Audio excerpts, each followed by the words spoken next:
Halo Fox, balik lagi sama gue di sini si Puji. Pada video kali ini gue bakal bahas lanjutan dari video sebelumnya yaitu Light Novel Mahoka Kokou no Retosei volume 16 pada arc Getsuba Succession. Nah, pada video kali ini nih bakal jadi video part 2-nya. Part 2-nya itu berisi rangkuman dari chapter 4 sampai chapter 7 yang mana puncak dari masalah volume 16 ini nih ada di chapter-chapter ini. Oke, nggak usah lama-lama, langsung aja ke videonya. Pada hari Minggu 30 Desember, Tatsuya menelpon rumah utama kediaman Yotsuba.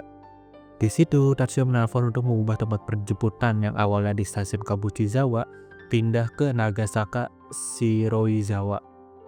Setelah itu, kita bakal flashback nih ke masa lalu keluarga Yotsuba. Keluarga Yotsuba itu adalah keluarga yang tidak punya sejarah yang panjang. Untuk susunan kepemimpinannya, yang pertama itu ada kakeknya dari Yotsuba Maya dan Yotsuba Miya. Untuk pemimpin kedua itu ada Yotsuba Eisaku, ayah dari Maya dan Miya. Dan yang ketiga adalah Yotsuba Maya.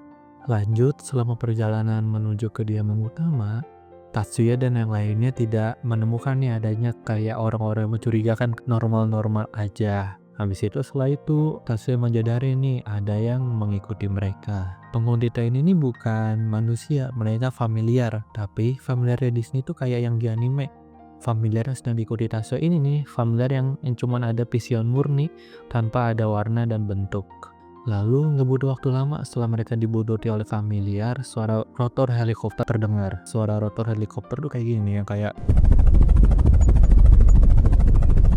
helikopter ini nih nggak menyerang mobil Tatsuya dari lainnya, melainkan hanya mengikuti aja dari atas, akan helikopter itu sedang memberikan ancaman kepada mobil Tatsuya dan rombongan. Saat sampai di sebuah persimpangan, Tatsuya berteriak rem kepada pengemudi karena ada sebuah trailer yang menghalangi jalan mereka. Saat mobil Tatsuya berhenti, Tatsuya memerintahkan Minami untuk mengaktifkan Sierra Barrier sebagai pelindungan.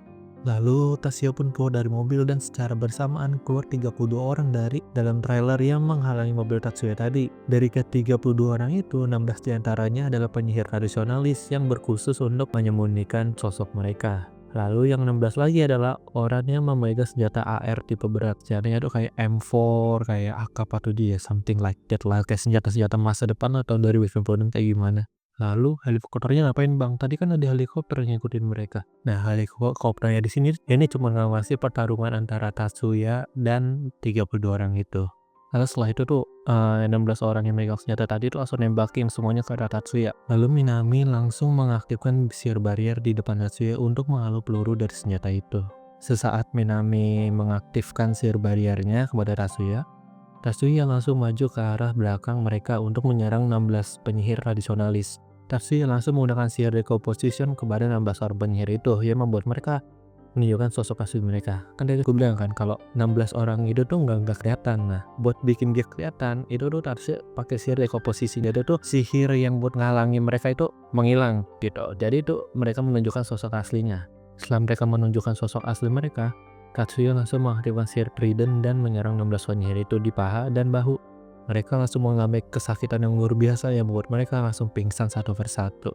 Setelah Tatsuya kelar melawan 16 penyihir itu, Tatsuya langsung berbalik dan menyerang 16 orang yang membawa senjata air tadi. Singkat cerita, semua musuh udah kalah, dan helikopter juga dikalahin sama Tatsuya. Gitu. Tapi bedanya kalau kemarin mobil mereka selamat, kalau sekarang mobil yang ditumpangi mereka udah hancur ya membuat mereka sekarang tidak ada kendaraan untuk dikendarai. Tapi bedanya kalau kemarin mobil mereka selamat, kalau sekarang mobil yang ditumpangi mereka hancur ya membuat mereka sekarang tidak ada kendaraan untuk dikendarai. Saat mereka sedang bingung dengan kondisi saat ini, sebuah telepon masuk dan telepon itu berasal dari Fukuba Yuka. Di sini Yuka ngomong ke Miyuki kalau dia berada di sisi berlawanan dari trailer ini dan meminta mereka yaitu Tatsuya untuk menyingkirkan trailer ini dari hadapan Yuka agar Yuka bisa ke tempat Tatsuya. Setelah Tatsuya, Miyuki, dan Minami masuk dalam mobil Yuka, Yuka langsung menjalankan mobilnya. Tapi tujuannya bukan ke kediaman utama, melainkan ke villa keluarga Tsukuba di kaki gunung Amigasa di pegunungan Yatsugatage. Setelah sampai di villa, Yuka menyarankan kepada Miyuki dan Tatsuya agar datang ke kediaman utama Yatsuba bareng gitu. Dan Tatsuya menerima itu. Sambil berbicara, Yuka bilang kepada Miyuki kalau keluarga Tsukuba mendukung penuh pencalonan Miyuki sebagai kepala keluarga Yotsuba selanjutnya. Keluarga Tsukuba berpikir kalau 90% Miyuki cocok menjadi kepala keluarga selanjutnya dan 10%-nya adalah penebusan dosa dari keluarga Tsukuba. Penebusan dosa apa tuh bang? Sebelum itu, mari kita perkenalkan dulu sama karakter Tsukuba Toka. Tsukuba Toka adalah ibu dari Tsukuba Yuka dan kepala keluarga dari keluarga cabang Tsukuba. Tsukuba Toka adalah penyihir yang ahli dalam sihir pengganggu mental. Dan sihir dia yang paling terkenal adalah Plague. Nah, sihir Plague ini adalah sebuah sihir yang digunakan Toka untuk menjaga kekuatan Tatsuya.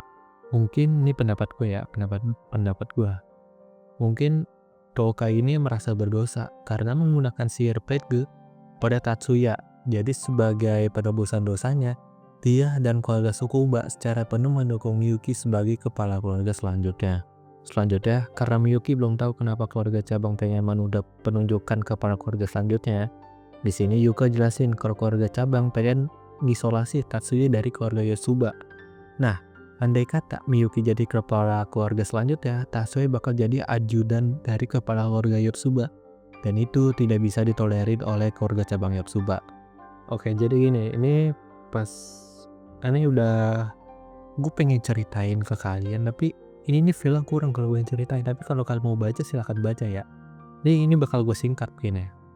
Jadi itu gini, saat Miyuki masuk ke dalam kamar, Miyuki langsung memeluk Tatsuya.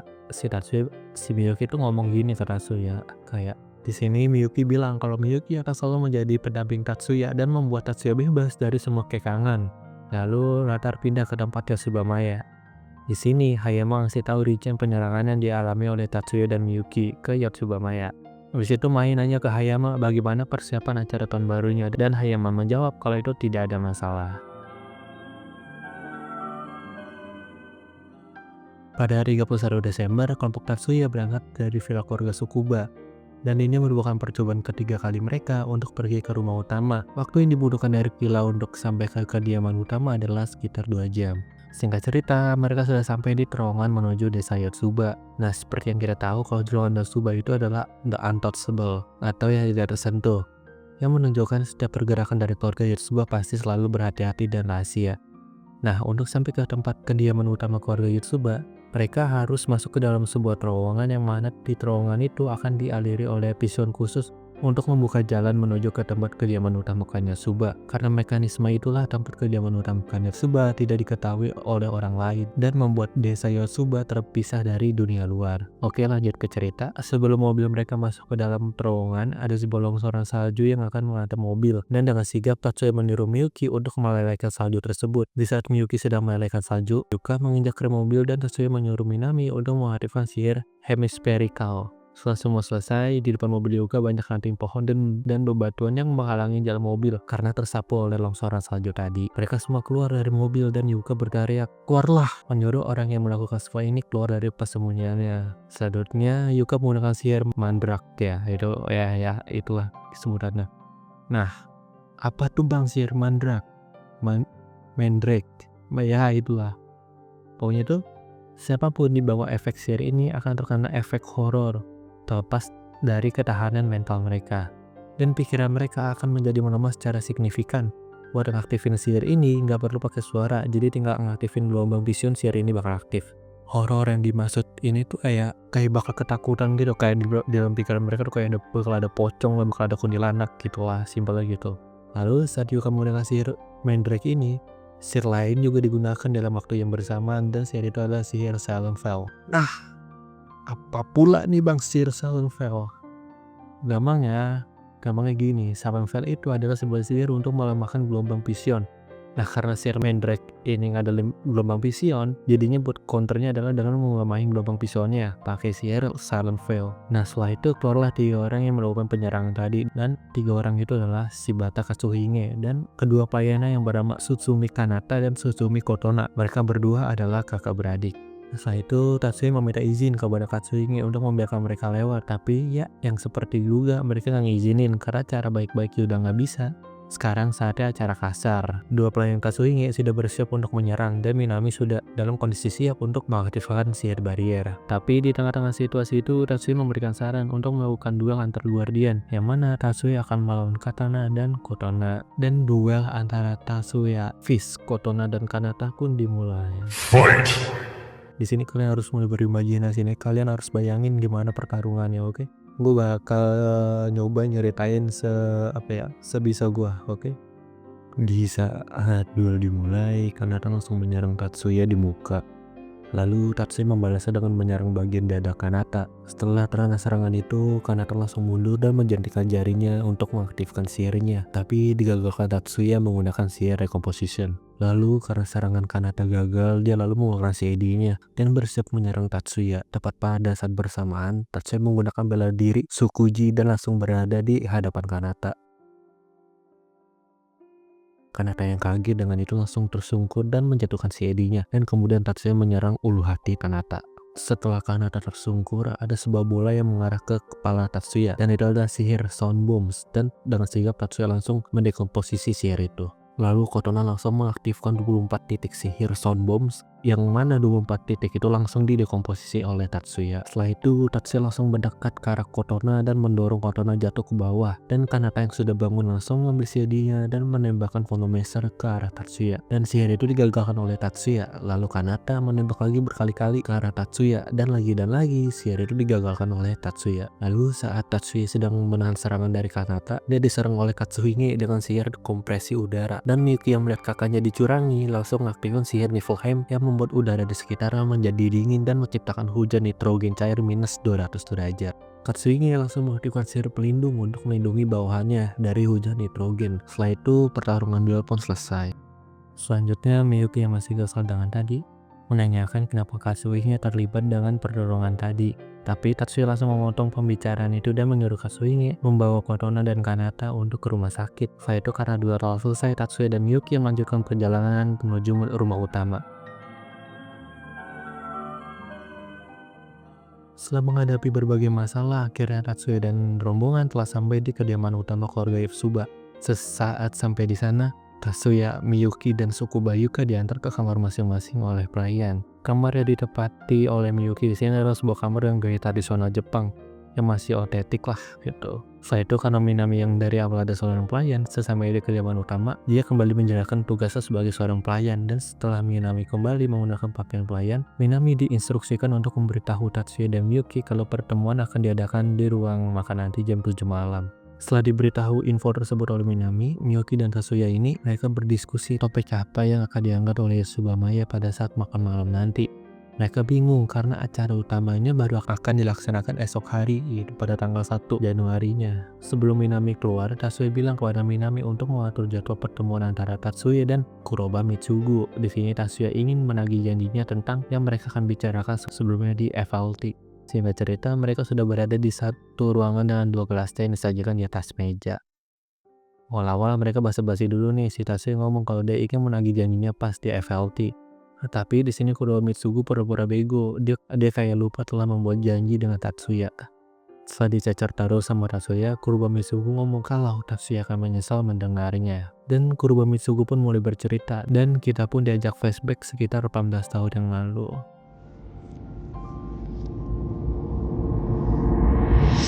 Semua anggota keluarga utama sedang berkumpul untuk merayakan kehamilan anak dari Yotsubamiya. Pada saat itu, keluarga Yotsuba sedang mengalami kemunduran karena 30 penyihir utama mereka tewas dalam penyelamatan Yotsubamiya pada tahun 2062. Jadi, saat keluarga Yotsuba tahu kalau Yotsubamiya sedang hamil, mereka pada senang nih. Terus, dalam kesenangan itu mereka juga berharap anak Yotsubamiya ini nih bakal sangat kuat gitu, bakal kuat. Kenapa mereka atau keluarga Yotsuba ingin sekali anak yang dikandung Miya menjadi anak yang kuat? Karena keluarga Yotsuba trauma dengan kejadian yang menimpa Maya pada tahun 2062. Dan karena kejadian itu, membuat Yotsuba ingin memiliki kekuatan pelindung yang absolut agar kejadian pada tahun 2062 tidak terulang lagi. Mia pun berharap demikian sama dalam keluarga yang lain. Dia mengharapkan kalau anak ini mempunyai kekuatan yang dapat menggulingkan dunia untuk menghancurkan dunia yang melukai Maya. Lalu singkat cerita anak Mia pun lahir. Anak yang diharapkan untuk menghancurkan dunia pun lahir, dan itu adalah Tatsuya. Mantan kepala keluarga Yotsuba, Yotsuba Isaku mempunyai kemampuan untuk menganalisa area kalkulasi sihir seseorang. Dia juga dapat melihat potensi sihir seseorang melalui sistem psikoanalisis. Sihir yang digunakan untuk menganalisa area kalkulasi sihir yang digunakan oleh Yotsuba Isaku adalah berdasarkan rangkaian aktivasi yang dibuatnya. Simpelnya, dia bisa tahulah ini baik kekuatannya segimana gitu. Lalu, anggota keluarga Yotsuba yang berada di sana menunggu jawaban Isaku tentang seberapa besar sihir yang dimiliki oleh anak ini. Lalu Isaku menjawab kalau anak ini memiliki kekuatan tersembunyi untuk menghancurkan dunia. Dia memiliki kekuatan untuk menghancurkan semua material dan informasi tubuh. Dia juga memiliki kemampuan untuk mengembalikan semua material dan informasi tubuh dalam jangka waktu 24 jam. Selama belum mati, dia dapat mengembalikannya seperti sedia kala. Lalu anggota keluarga yang mendengar perkataan Isaku bersorak gembira. Mereka bersorak karena doa dan harapan yang mereka inginkan terkabul lewat bayi yang dilahirkan oleh Mia. Tapi disinilah letak masalahnya. Dengan kekuatannya yang luar biasa itu, apabila dia sedang marah ataupun sedih, dia akan menjadi tidak terkontrol dan akan benar-benar menghancurkan dunia. Oleh sebab itu, seluruh keluarga cabang berkumpul untuk berdiskusi mengenai masalah ini. Diskusian itu nggak 1 atau 2 jam, tapi diskusi itu memakan waktu sampai 1 bulan. Lalu hasil dari diskusi itu adalah agar bayi itu segera dibunuh. Wih, ngeri kali cowok, parah cowok. Tapi Yotsuba Isaku menolak hasil itu. Isaku menyarankan untuk memendam emosi yang dimiliki oleh bayi itu atau Tatsuya. Nafsu di situ kayak nafsu sedih, bahagia, terus kayak marah gitu. Bukan nafsu sih, lebih tepatnya sih bahasanya tuh emosi gitu, emosinya. Terus gimana sih cara neken nafsu atau emosinya? Sesaat Tatsuya udah bisa jalan, dia langsung dikasih latihan untuk membunuh berbagai hal.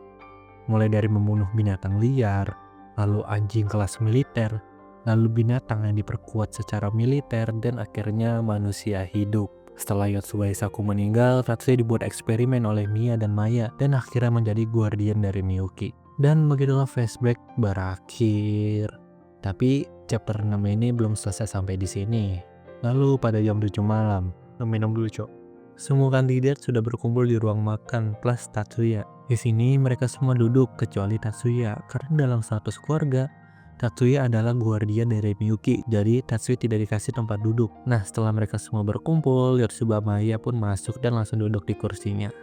Lalu sambil mereka menyantap hidangan mereka, Maya membuka topik. Maya langsung menjelaskan kalau pada pertemuan malam hari ini, Maya akan memberitahu siapa yang akan menjadi kepala keluarga Yotsuba selanjutnya. Setelah Maya berbicara seperti itu, Fumiya izin berbicara kepada Maya. Di sini Fumiya ngomong kalau dia, Kurba Fumiya, mundur sebagai kandidat kepala keluarga dan mendukung Shiba Miyuki menjadi kepala keluarga selanjutnya. Setelah itu Fumiya kembali duduk dan Tsukuba Yuka berdiri dan mengatakan hal yang sama. Dia mengatakan dia bakal mundur sebagai kandidat dan mendukung Shiba Miyuki menjadi kepala keluarga selanjutnya. Begitu juga Katsuhige, dia mundur sebagai kandidat dan mendukung Shiba Miyuki sebagai kepala keluarga selanjutnya. Tapi sebagai syarat dia mundur menjadi kepala keluarga, dia meminta permintaan kepada Maya, yaitu di sini Katsuhige meminta persetujuan Maya untuk Katsuhige menikah dengan guardiannya, yaitu Suzumi Kotona. Sontak semua orang yang ada di sana langsung kaget mendengar permintaan dari Katsuhige. Setelah mendengar permintaan itu, Maya menjelaskan kalau seorang guardian tubuhnya sudah dimodifikasi sedemikian rupa dan gen yang dibawanya menjadi tidak stabil. Dan Katsuhige yang mendengar penjelasan Maya pun mengerti dan tetap ingin menikahi Kotona. Maya yang sudah mendengar kesungguhan Katsuhige, dia pun merestui pernikahan Katsuhige. Setelah itu, Miyuki ditunjuk sebagai kepala keluarga selanjutnya dan Miyuki pun menerima itu. Lantas, apakah sudah berakhir sampai di sini? Tentu saja tidak. Ferguson masih lanjut. Coba masih panjang chapter 6 anjir. Malahan ini bagian serunya nih. Ini bagian yang paling ditunggu-tunggu sama lu pada yang nonton video ini. Oke, lanjut. Setelah acara makan-makan selesai, Miyuki dan Tatsuya masih di ruangan itu. Sebagai pertama, Maya mengucapkan kata selamat kepada Miyuki karena terpilih sebagai kepala keluarga selanjutnya. Terus Maya melanjutkan kalau dia juga ingin menyampaikan sesuatu yang penting kepada Tatsuya dan Miyuki. Di sini Maya ngomong kepada Tatsuya kalau sebenarnya Miyuki itu bukanlah adik dari Tatsuya. Yup, here we go boys. Di sini Miyuki langsung terkejut mendengar perkataan Maya. Tatsuya langsung merespon dengan bilang kalau itu tidak mungkin. Tatsuya bilang kalau ada segunung bukti kalau Miyuki adalah adik dari Tatsuya. Maya pun membalas kalau sebenarnya Tatsuya itu adalah anak dari Maya, bukan anak dari Mia. Di sini Maya menjelaskan kalau sel telur Maya itu telah dibekukan sebelum kejadian di tahun 2062. Nah, apa sih tuh bang kejadian di tahun 2062? Oke, terus gue jelasin terpisah ya di video selanjutnya kalau gue niat. Baik kalau gue niat, oke? Dan Tatsuya lahir lewat kakaknya Maya yaitu Mia. Dan Miyuki adalah sepupu dari Tatsuya. Gak ngerti? Bingung gimana? Jadi simpelnya gini, sel telur Maya itu tuh dibekuin. Nah, terus hamilnya lewat tubuh Mia. Jadi itu tubuh Mia itu buat hamil doang, tapi sel telurnya punya Maya. Oke, paham? Lanjut. Di sini Tatsuya mendengar itu langsung kaget. Dia berpikir kalau mustahil Miyuki bukan adik dari Tatsuya dan meminta Maya untuk menjelaskan lebih detail dan Maya pun menyetujui ya. Lalu Maya ngomong nih ke Miyuki. Di sini Maya menjelaskan kalau sebagai kepala keluarga, Miyuki tidak berhak untuk memilih pasangan hidupnya. Miyuki setelah mendengar semua itu berpikir kalau mungkin ada kutip ya, mungkin masih ada harapan. Maya pun menjelaskan kalau besok akan diumumkan mengenai pertunangan Miyuki dan yang menjadi tunangan Miyuki adalah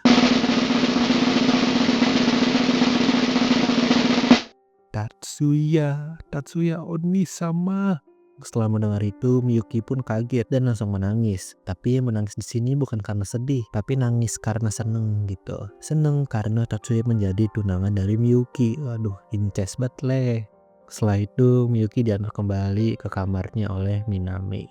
Kan karena tinggal bertiga nih, tinggal Maya, terus si Seushi sama pelayannya sama Tatsuya kan. Nah, di sini Maya menyarankan untuk pindah ke tempat kerjanya Maya. Nah, di tempat kerja Maya ini, Tatsuya mengamati sekitar kalau tempat kerja Maya ini benar-benar terputus dari dunia luar. Tidak ada alat elektronik maupun kabel. Setelah itu, Tatsuya dan Maya duduk dan dihidangkan sebuah kopi oleh Hayama. Setelah basa-basi singkat langsung menuju topik utama. Di sini Tatsuya bertanya kepada Maya kenapa berbohong tentang Miyuki yang bukan adik dari Tatsuya.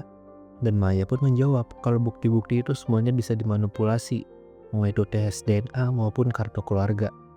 Tatsuya mendengar itu pun merespon kalau dia mempunyai kekuatan untuk mengenal suatu komponen dari suatu material. Dan itulah kenapa Tatsuya dengan yakin bilang kalau Tatsuya dan Miyuki terbuat dari komponen yang sama, dari sperma dan sel telur yang sama. Maya yang mendengar itu tidak mengelak dan mengakui kalau Tatsuya sebenarnya bukan anak dari Maya. Tapi di sini Maya menambahkan kalau Tatsuya dan Miyuki memang bukan saudara kandung karena Miyuki memiliki tubuh modifikasi. Di sini Maya ngasih tahu kebenarannya kepada Tatsuya kalau Miyuki dibuat untuk menstabilkan ketidakstabilan dan Miyuki adalah sebuah tubuh modifikasi sempurna mahakarya dari Yotsuba. Dan kenapa Miyuki dibuat adalah karena untuk Tatsuya.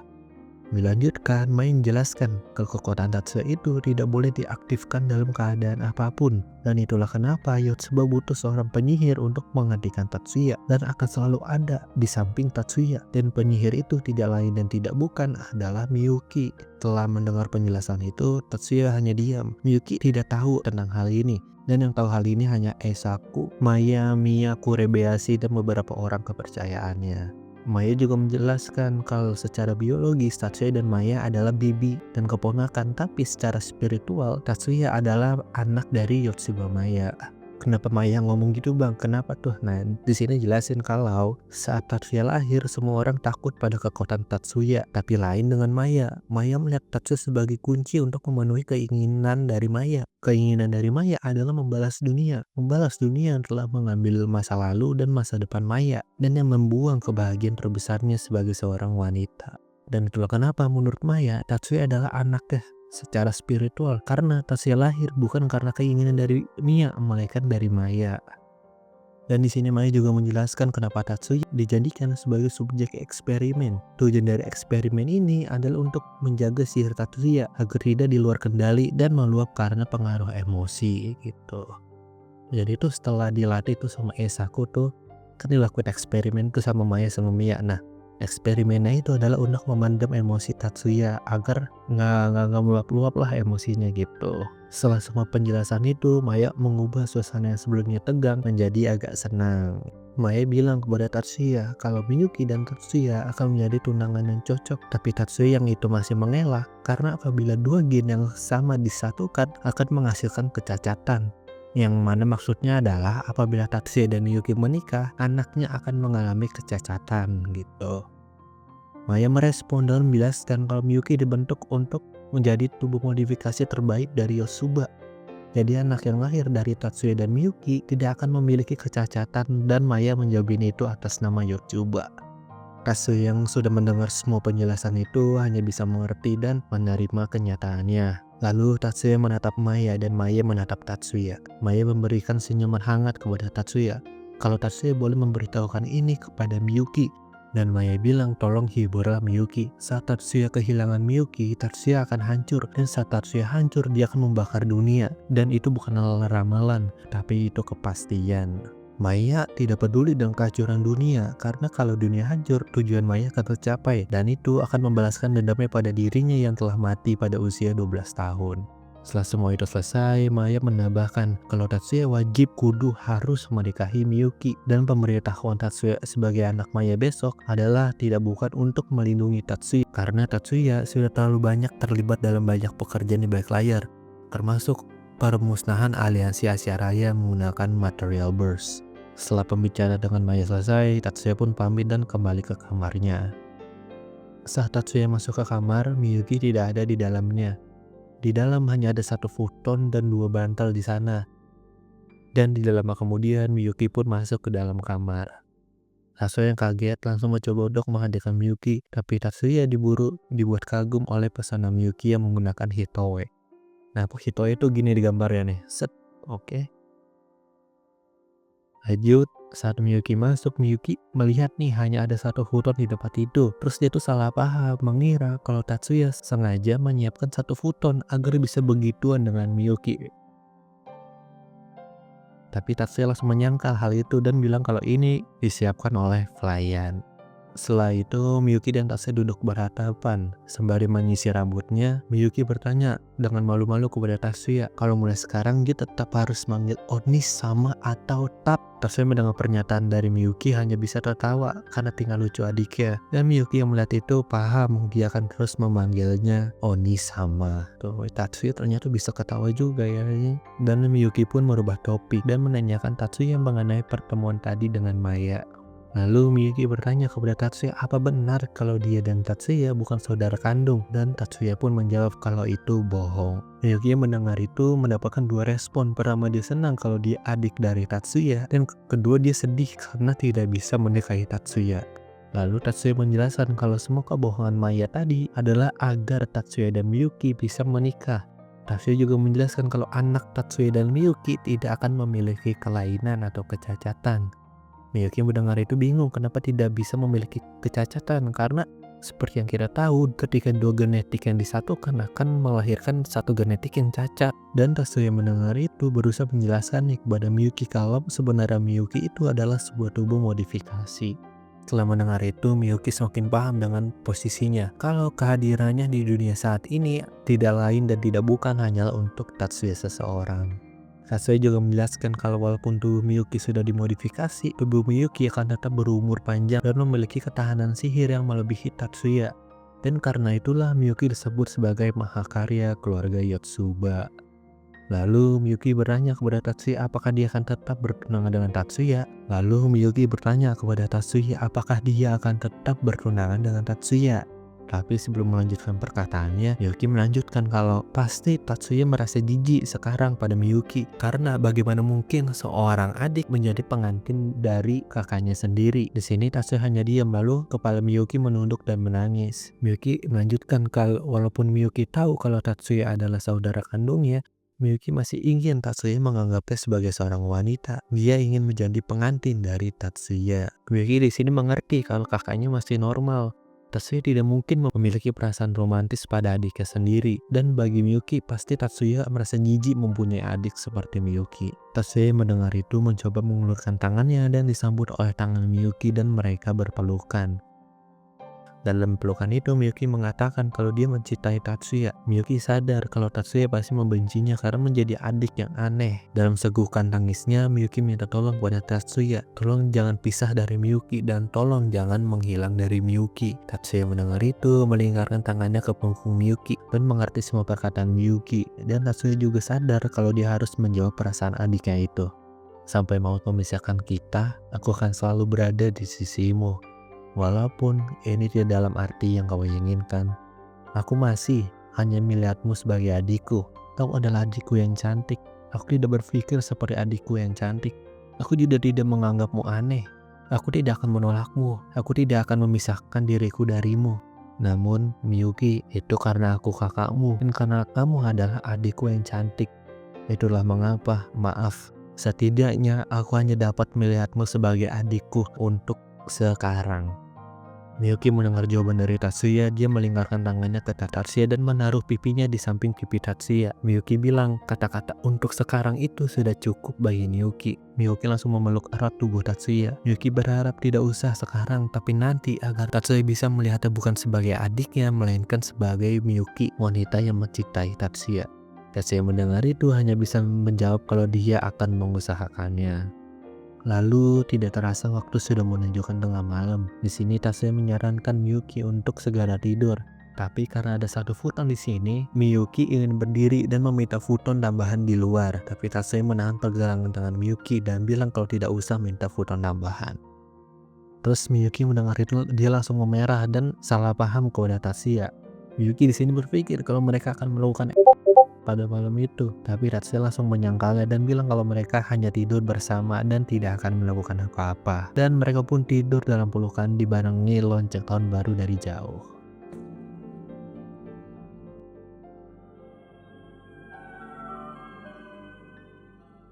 Pada pagi hari saat tahun baru, Miyuki dan Tatsuya dirias untuk mengikuti acara tahun baru. Setelah selesai dirias, Miyuki dan Tatsuya berjalan di koridor dan bertemu dengan Fumiya dan Ayako.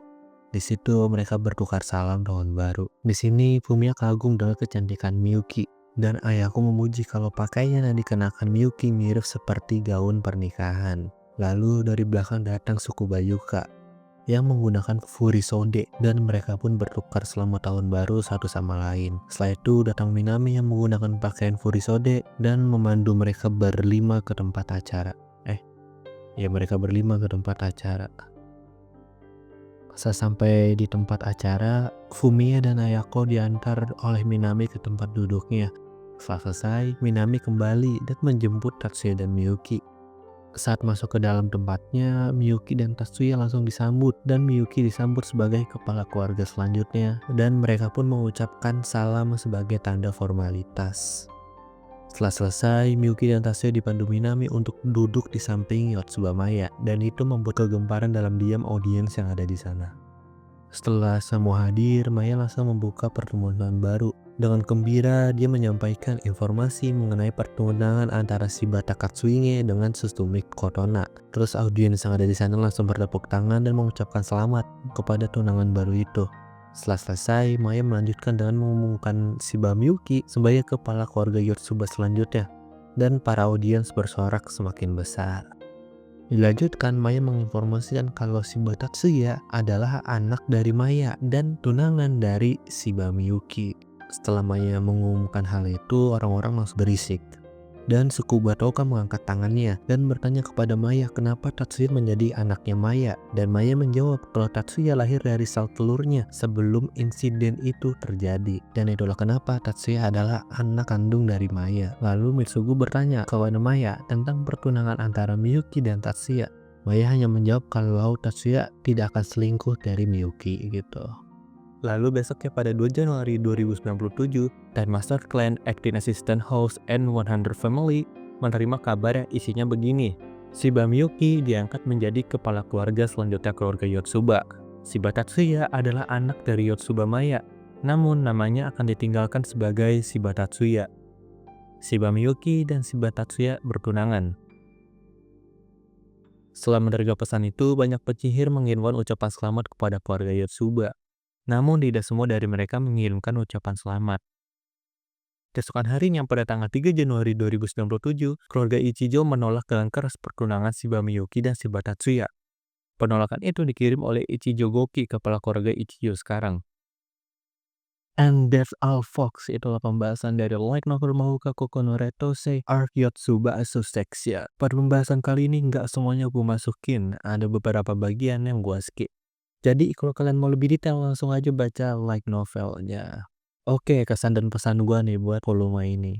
Pertama nih kesan gue, ya di volume ini kita dikasih tahu berbagai rahasia yang ada di cerita Mahoka. Dari kekuatan Tatsuya, kenapa Tatsuya nggak punya emosi, dan yang menjadi puncaknya adalah pertunangan Miyuki dan Tatsuya. Dan ini yang kedua pesan gua pada volume ini, Ichijo-kon. Oke Fox, mungkin sekian pembahasan novel Mahoka ini. Tetap nonton gua di pembahasan novel selanjutnya, oke? Sekian dari gua si Puji, undur diri, ciao.